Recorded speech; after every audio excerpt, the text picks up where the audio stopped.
Hello and welcome to Conversations at JGU, a series of talks with the faculty members at the O.P. Jindal Global University. Today I have with me Professor Dr. Sriram Chaulia, who is the Dean of the Jindal School of International Affairs. Professor Chaulia holds a PhD from Syracuse University, a Master's from LSE, and a BA from Oxford. Welcome to the show, Professor Chaulia. Thank you, Anj. Border tensions between India and China have reached a fever pitch, and the border dispute that we are witnessing right now is a diplomatic issue that has, that dates back to independence time. Now, our foreign ministers and our military commanders have reiterated time and time again that both sides should continue dialogue and comprehensively disengage all friction areas.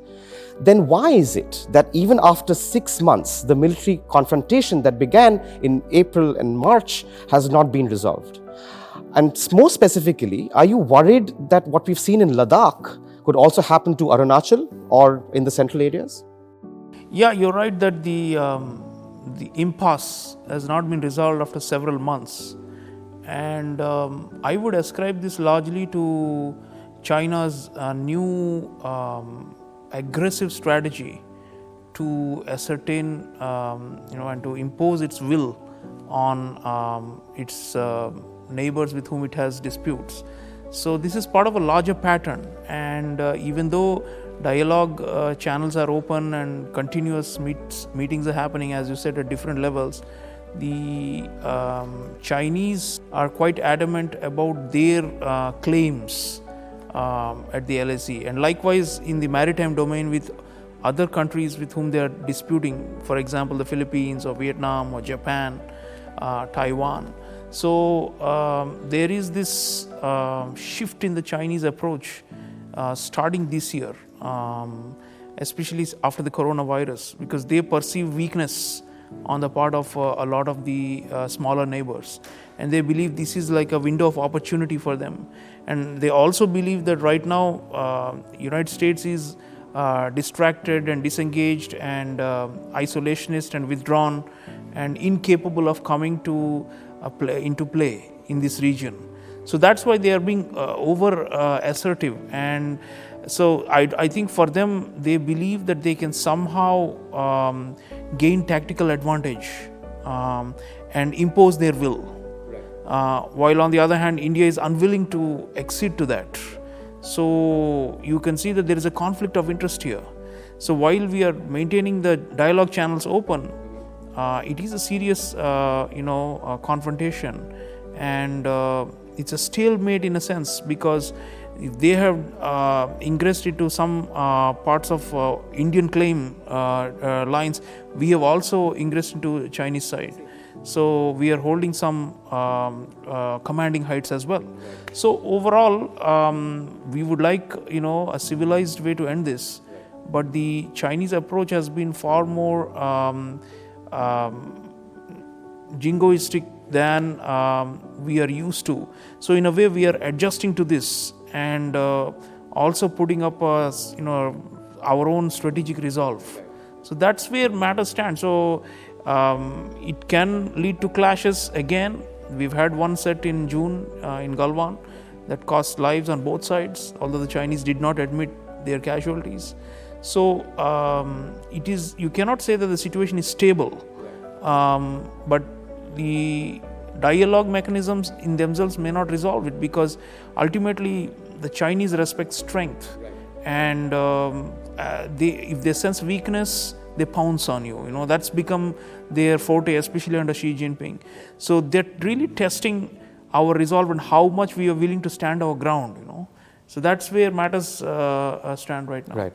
So Sriram, do you think that India will be able to regain any lost territory? And if they are not able to do so, would you see a radical change in Indian foreign policy, especially towards China, given that you believe that this is aggressive posturing by China, to gain tactical advantage?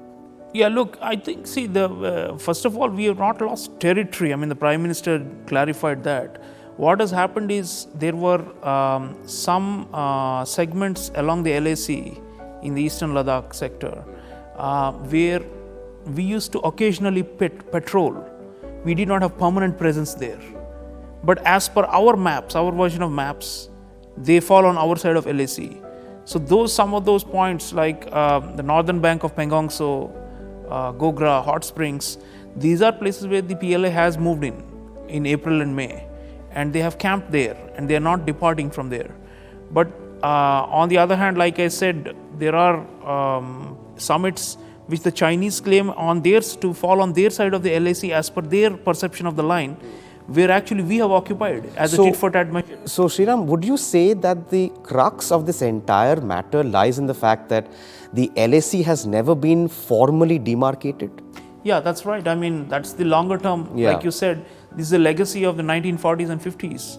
Because once China invaded and occupied Tibet and drove away the Dalai Lama, who has exiled in India, the moment that happened, they came face to face with us, because before that there was always the buffer of China, of Tibet.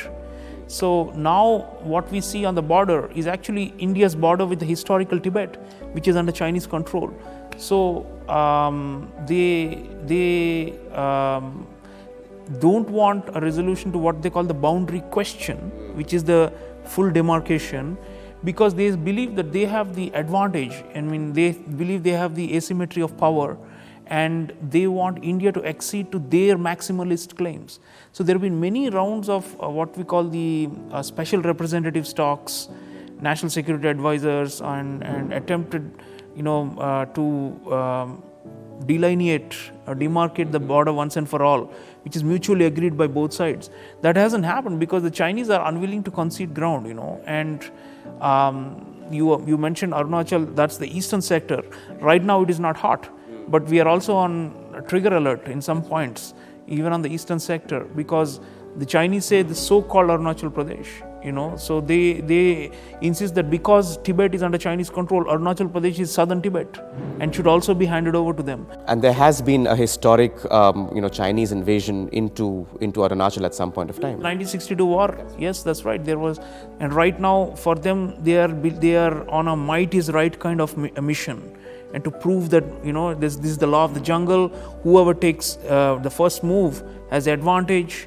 And but I think we have neutralized some of it. Indian Army has taken positions on the south bank of Pangong Tso, and we are in clear sight of one of their big garrisons, the Moldo garrison, from where they are operating the entire logistics for the area.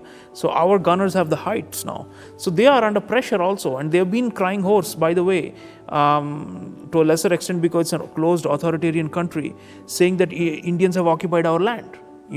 So I think it's a stalemate that eventually will end with withdrawal, mutual withdrawal, or disengagement as they're calling it, and de-escalation, which means pulling back. Right now, more than 50,000 troops on both sides with heavy artillery and guns have been assembled on both sides. But the winter is setting in, and those heights, it's minus 50 degrees or so. So it's unsustainable, I think, and from what I understand, Indian Army has more experience in winter warfare also. So because Siachen, for example, is even higher than these, and we have been manning those for almost 30 years or longer. So staying capacity or staying power, we have got more of it. So I would assume that the Chinese will back down, but they will need some kind of a face saver and to simply claim to their domestic audience that China won, quote unquote, But I don't think India is in a mood to really relent and let them grab Indian territory. I mean, that's a bit of a misnomer because the LAC is not been demarcated. So what we call Indian territory is our perception, and which the Chinese are not accepting. So the question is how to make them accept our perception, even if they deny that this is actually Indian land. So this is, it's a contest of will and of tenacity. It's interesting that you mentioned the power asymmetry. What steps can India take to sort of resolve or mitigate that power asymmetry between China and India? And should we continue to be as reliant on the US as we have been in the past? Or can we actually be Atmanirbhar in terms of our power symmetry as well? Yeah, that's a longer term strategic problem we face, the power gap with China.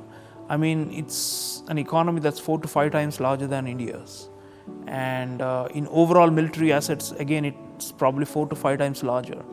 Of course, because we are a nuclear weapon state, the conventional superiority in military terms doesn't matter much. But nonetheless, there is an issue. So our economy needs to grow. That's an obvious thing, not just because for poverty alleviation and for domestic welfare and development, simply because we need to keep up with the Chinese growth. And the second, we need to spend a lot more on defense. I mean, right now it's 1.5% of GDP is what we are allocating. So it has reached a historic low. In fact, after the LAC standoff started in April, we began to fast track and acquire more and more and have opened our purse strings. So to match the Chinese, minimum 3% GDP spending on defense is a minimum, I think, going forward. And I think government is doing it now because we realize that we were not equipped enough in terms of surveillance, in terms of monitoring, in terms of detection of Chinese troop movements, in terms of our border road infrastructure. So these are now happening on a very rapid scale to meet the challenge. So at least in response to it, we are doing more, and we will need to sustain this. So the gap has to be.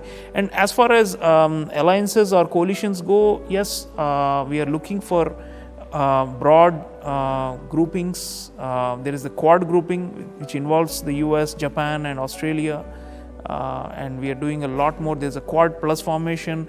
There are countries like Vietnam and Philippines who have got long-standing disputes with China, and we are looking at a broader, what we call Indo-Pacific strategy, because the Chinese expansion is not only on land, but also in the maritime spaces.